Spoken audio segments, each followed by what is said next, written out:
Bhagavad Gita talks about relationships in two terms, horizontal and vertical.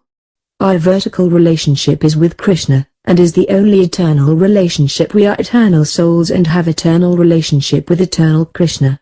People will belong to one of these four varnas, namely, Brahmins, Kshatriyas, Vaishyas, and Sudras. This system was not just based on birth, but also on qualifications. Generally, people of same varna would be compatible, as varnashrama was not just based on birth, but qualities too. Guna Karma Vigasa, BG 4.13, as is said by the Lord in Bhagavad Gita. The Vedic culture generally encouraged marriages within the same varnas, due to the presence of compatibility between the people. The theme was not that the compatibility was neglected, rather most facilitated, by the arrangement of the society and groups, fundamentally based on qualities.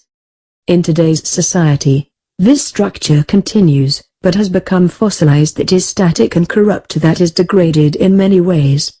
It is no more based on qualities that would bring about compatibility, or set up a platform for it, rather is based on birth. Furthermore, there have been a lot of intercaste marriages. Consequently, in such situations, it is quite unlikely that just considering the caste would be enough in guaranteeing a compatible relationship. The question now is, how would we decide in such situations? In fact, decision in these times is very challenging, and that was not the case in earlier times.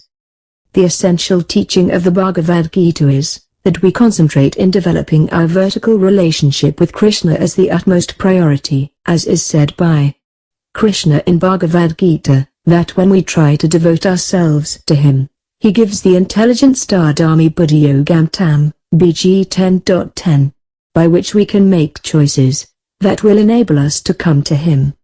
What these specific choices will be, and how will they be implemented, this will vary from person to person, depending on one's inclinations and advancement.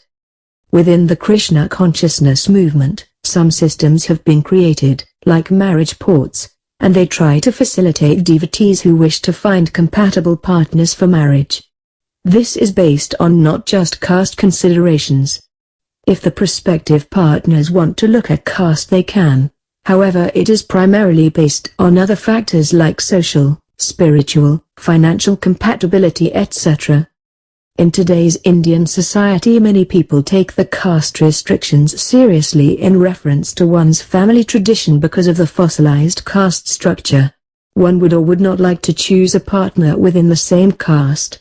It is up to one's discretion to a large extent. In general, Bhagavad Gita does not go into specifics. Its spiritual message is universal. How we apply the same will depend on time, place and circumstance.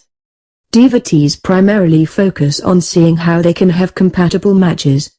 Compatible matches are rarely based on looking only at the surface appearances, whether the surface appearances are based on caste considerations as is done in traditional society, or just based on looks, as is glamorized in movies and novels. One has to think deeply and often consult with matured, elderly and trustworthy well-wishers, preferably who can help and guide one to make a proper decision. Therefore, we are supposed to form our horizontal relationships in a way that would aid us in our vertical relationship, that is the relationship with our spouse, elders, parents, and children. All are meant to help us developing our vertical relationship.